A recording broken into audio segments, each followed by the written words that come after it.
I'm Veronica Dudo. Tonight on EWTN News Nightly, President Trump rolls back environmental regulations, possible effects we could see, and a Catholic response.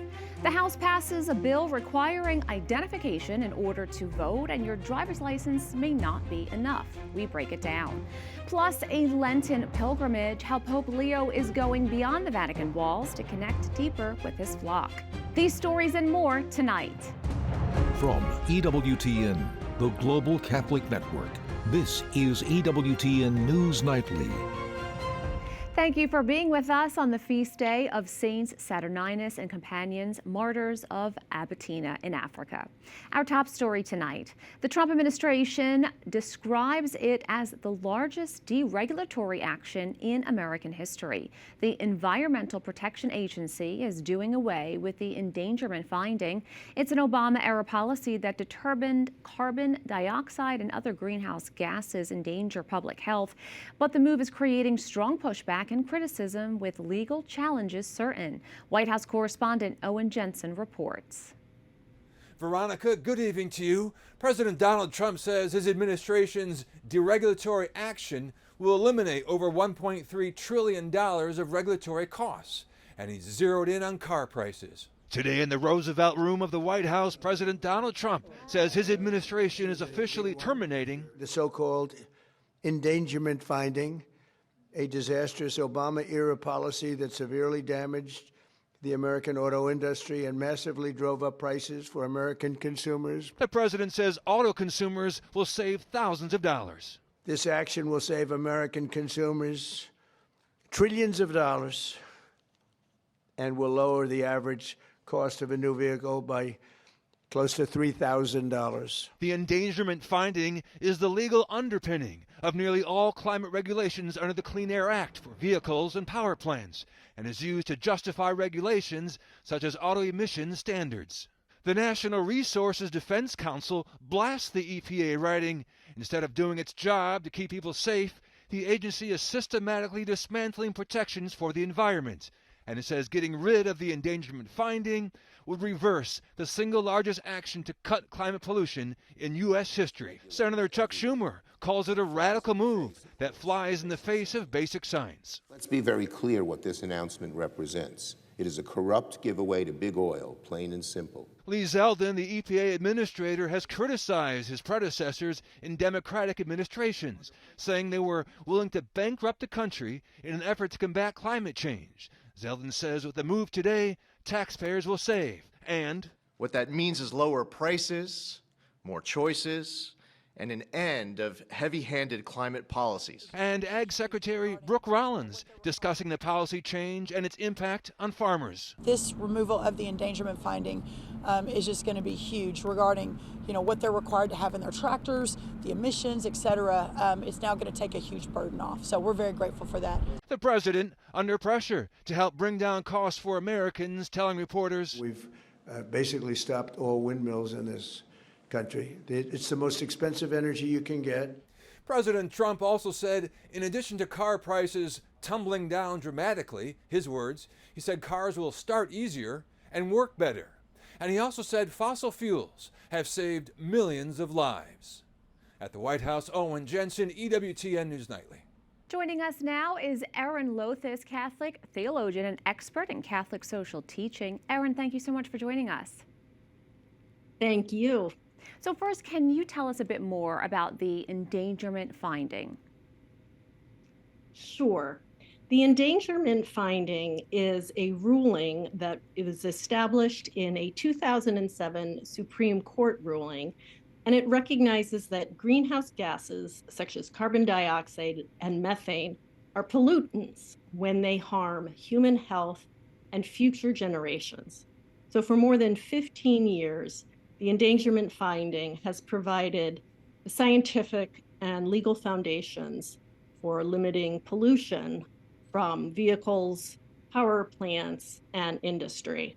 So it's a legal statement that these greenhouse gases harm people's health, harm our ecosystems, affect our farms, our fisheries, and create problems that violate the human dignity of all and and the right to healthy lives.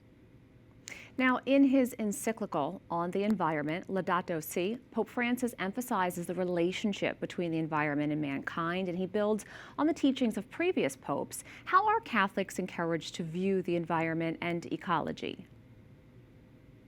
That is such an important question, and what we see is that the environment is inseparable from people, from all the families of life.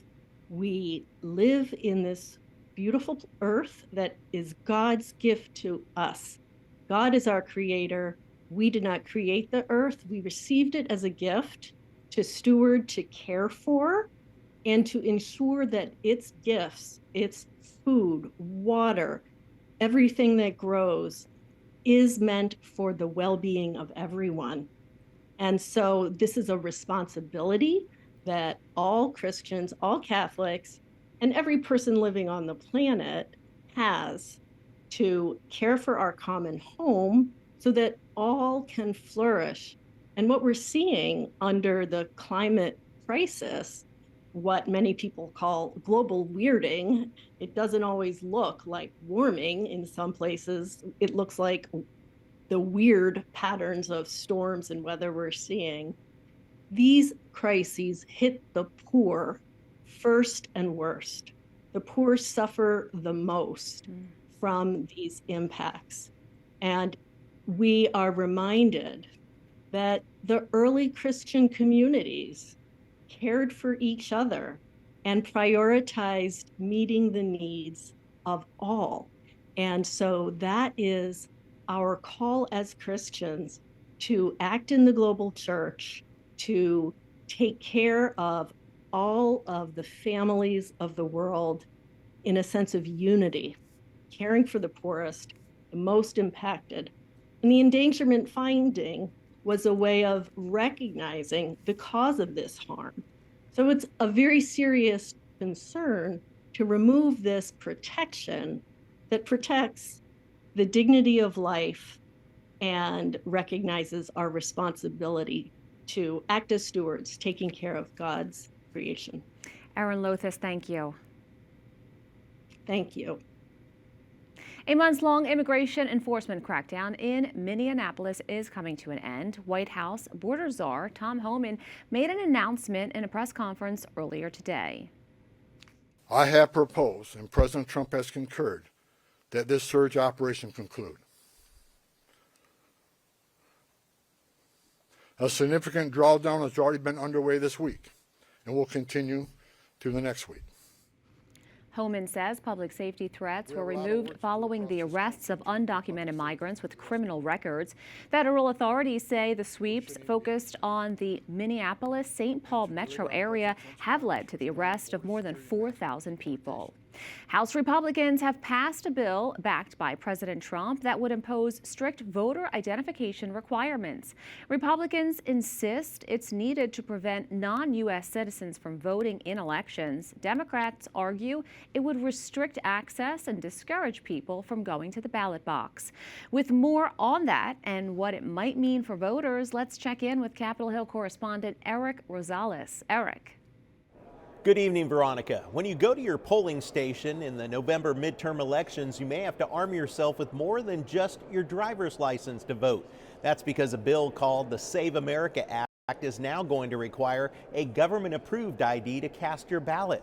Republicans say that they want to crack down on states and jurisdictions that don't enforce federal voting laws. There's only one logical reason the Democrats are opposing this. They want people to participate in the elections who are not supposed to. That's what the wide open border was about. The SAVE Act provisions require proof of citizenship when registering to vote. Acceptable documents include a U.S. passport, certified birth certificate, or naturalization certificate. The bill also mandates that all voters present a physical photo ID at the polls and requires states to establish programs to identify and remove non-citizens from current voter rolls.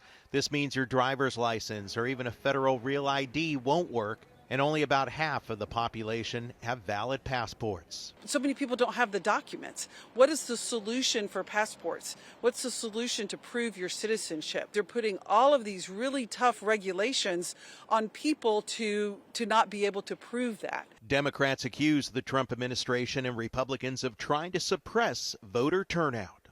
It's to essentially suppress the vote. Seniors vote by mail. Army, servicemen around the world vote by mail. Republicans claim Democrats have won elections through ballot harvesting, and this will stop that. The Democrats cheat. They stole harvesting? They stole the 2020 election. They want illegals to vote. They're thinking, my God, we start requiring IDs and proof of citizenship, we'll never win another election. Look, you need ID for everything, right? You need an ID to get a credit card. You need an ID, everywhere. Everybody's asking for an ID. And so this whole thing that somehow people don't have ID, that is just a red herring. The next stop for the bill is the U.S. Senate. Majority Leader John Thune has signed on as a co-sponsor and says that he wants to bring it to the floor for a vote in the coming weeks. But it may die in the Senate graveyard because 60 votes will be needed to pass it, which will require some Democrats to jump on board. At the Capitol, Eric Rosales, EWTN News Nightly. Joining us now is Mike Morley, professor of law and the director at the FSU Election Law Center. Mike, thanks so much for coming on today. Now, currently, non-citizen voting in federal elections is already illegal. What are the current laws that mandate secure elections in the United States today? So the federal law lays out a baseline of requirements with regard to voter registration. In particular, the Motor Voter Bill, also called the National Voter Registration Act, which was passed back in 1993, guarantees citizens a range of ways in which they're able to register to vote for federal elections when they engage in transactions at the motor vehicle office, getting a driver's license or updating their address. There's also a postcard application that every state in the country is required to accept. In the course of registering to vote through any of these methods or through a state-created voter registration form, people are required to attest to their citizenship, right? Certify under oath that they're U.S. citizens. The Help America Vote Act that was passed in the wake of Bush v. Gore in 2003 then requires states on the back end to perform certain cross-checks of the information that voters provide to election officials. And for people who register to vote via mail, they're required to provide a form of identification before actually casting a vote for the first time. And the federal law lists the various types of identification that count as valid. Democrats have attacked the SAVE Act as voter suppression, while Republicans argue that it's necessary after the influx of millions of illegal immigrants who came to the U.S. during the 4 years of the Biden administration. From a legal standpoint, what additional mechanisms would the SAVE Act create beyond current laws? So the main change that the SAVE Act would enact is requiring a person to provide proof of U.S. citizenship when registering to vote for a federal election, and for people who are already registered to vote, when they update their voter registration records, or like they change political parties, they change addresses, at that point then they would be required to provide proof of U.S. citizenship. And the statute identifies various types of documents that would qualify, and then if you don't have any of those documents, the statute then creates a process that allows you to prove your citizenship through other means to election officials, and the election officials then decide based on that other evidence whether you have satisfactorily established your citizenship. Now, of course, this heads to the Senate, where it faces a tougher road. But if enacted, could this be vulnerable to any legal challenges? Yeah, I think a legal challenge is almost certain, really, anytime when you see states amend their election laws. We tend to see changes at the federal level much more rarely. But yes, legal challenges to new election requirements, particularly new security type measures, are extremely common. So I think a challenge would be filed almost immediately. Well, we'll certainly be watching. Mike Morley, thank you so much. Thank you for having me. Russia says it has blocked instant messaging app WhatsApp in the country, instead directing its citizens to use a state-backed Max app. Critics describe Max as a surveillance tool. The Kremlin says Meta can restore access to WhatsApp if it follows Russian law. So far, Russia has blocked other major platforms like Facebook since the invasion of Ukraine in 2022. Regulators are also targeting Telegram, which continues to operate as of now. While people try to use virtual private networks, Russia blocks many of the apps. First Lady Melania Trump reports more progress in her push for Russia to reunify Ukrainian children with their families. This comes just 8 days after we asked her for an update. Has President Putin agreed to release any more Ukrainian children? I'm working on it. And we are in the process, so I hope we have success very soon. I will keep you posted. The First Lady says today marks the third time she has helped facilitate the return of displaced Russian and Ukrainian children to their families. She urges both countries to intensify their efforts to ensure the safe return of every child. And she says, quote, "I have no doubt more progress will come." We have a lot more still to come on EWTN News Nightly. More backlash as controversy swirls over an appointment at the University of Notre Dame. We talk to a pro-life advocate about the move. And Pope Leo XIV is making his own Lenten pilgrimage, how he plans to connect with his flock.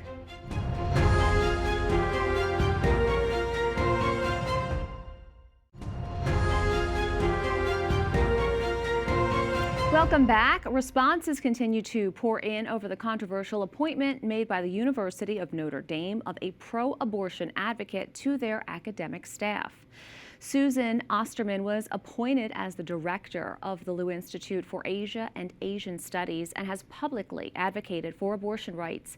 Bishop Kevin Rhodes of Fort Wayne, South Bend, Indiana, released a statement opposing the appointment and urging the university to rectify the situation.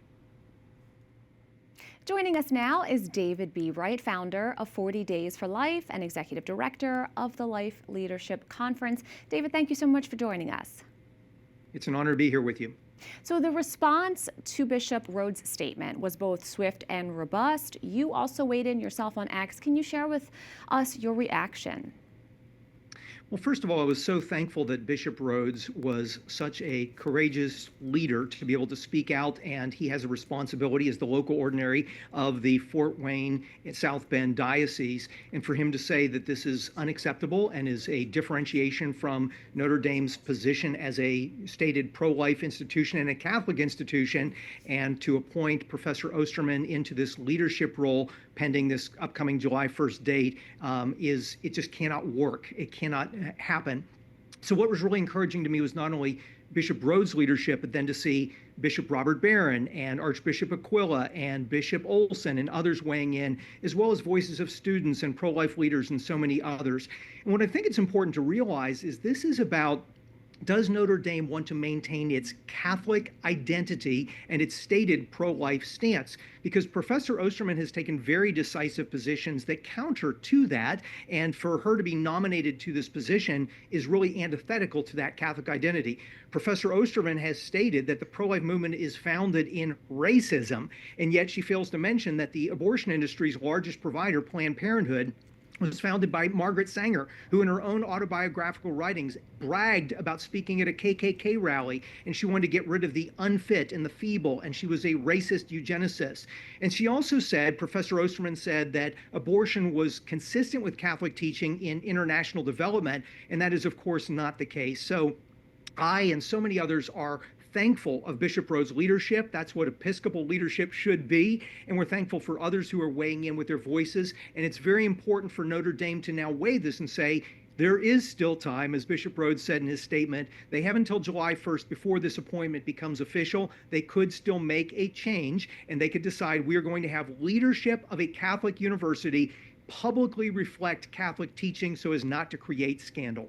Now, David, Notre Dame, a Catholic institution, as you just mentioned, a lot of people needed to sign off on this decision. Are you surprised that it made it to this actual moment? I think it's important for all of us as faithful Catholics to recognize Notre Dame's prominent role as the preeminent Catholic, at least seen as Catholic institution in the United States, and for us to weigh in and ask them, please maintain your Catholic identity and your stated pro-life stance. So even if different people, however it got to this point, it's not too late. And for all of us to raise our voices and to be able to say in a charitable way, we are Catholic, Notre Dame is Catholic, maintain that Catholic identity, do not create scandal by appointing leadership that is antithetical to Catholic teaching, and it's still not too late for them to turn the course and make a better decision. And I'm so thankful that the local ordinary and other bishops, and even in alignment with Pope Leo's teachings, I really think Notre Dame still has the opportunity to course correct, and we all hope they do that. David B. Wright, thank you so much. Thank you for having me. Up next on EWTN News Nightly, making waves, Vatican Radio celebrates a milestone birthday, how they are celebrating. Plus, the Pope is making special visits throughout Rome. Coming up, we'll tell you where he's going.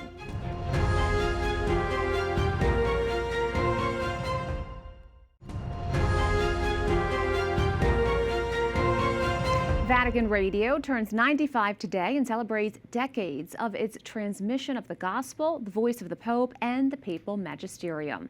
Vatican Radio began in 1931 under Pope Pius XI and has served 9 popes since then.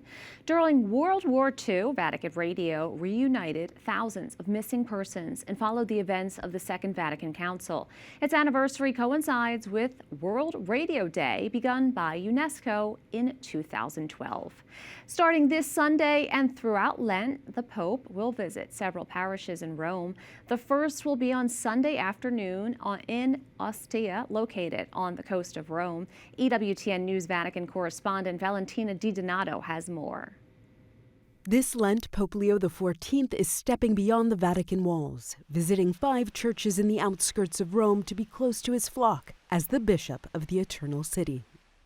The Holy Father's first visit will be this Sunday to the parish of St. Mary, Queen of Peace, located in Ostia.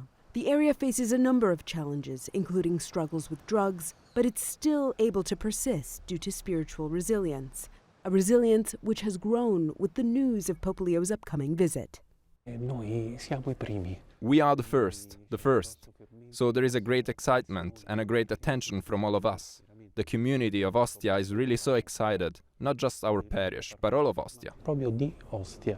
Ostia holds significance for the Augustinian order. It is where St. Augustine experienced a profound spiritual ecstasy with his mother, St. Monica, shortly before her death there.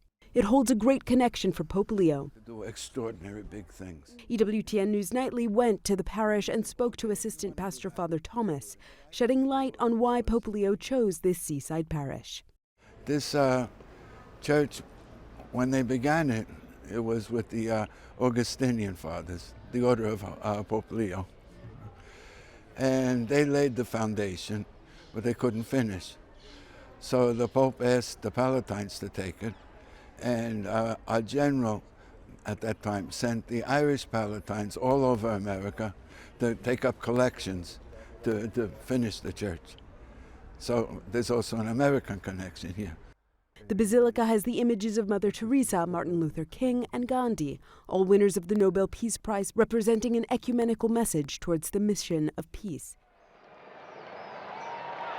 And hearkening back to Pope Leo's first appearance on the balcony shortly after he was elected Pope. Peace be with you all. EWTN News sat down with Father Giulio Albanese, Director of Communications of the Vicariate of Rome, which manages the diocese on behalf of the Pope, to better understand why these 5 parishes were chosen. The connection is that in all these parishes there are social challenges, and the Church, from this point of view, has decided to look after them. And this is a very important commitment towards the needy ones. The immigrants, people, young people affected by drugs. Well, the Christian community is there to help them, to share with them the love of God. After Holy Mary, Queen of Peace in Ostia, the Holy Father will go to the most Sacred Heart of Jesus in Castro Pretorio, the Ascension of our Lord in the east, Our Lady of the Presentation in the west, and Most Sacred Heart of Jesus in Ponte Mamolo. Costantino is a Catholic who has been struggling in the streets here in Ostia. He goes to the church daily and is helped by Caritas, and he says how his faith is essential. The more I go ahead, the more I have become illuminated. But you must have faith. You can't lose it. And you must have faith even in difficult moments. As I am passing through, as others may be passing now too. But faith gives you strength. E questo è il mio credo. In Rome, Valentina Di Donato for EWTN News Nightly. We thank you for watching tonight. Remember, you can follow us on social media, Facebook, X, YouTube, and Instagram at EWTN News Nightly. I'm Veronica Dudo. Good night and God bless.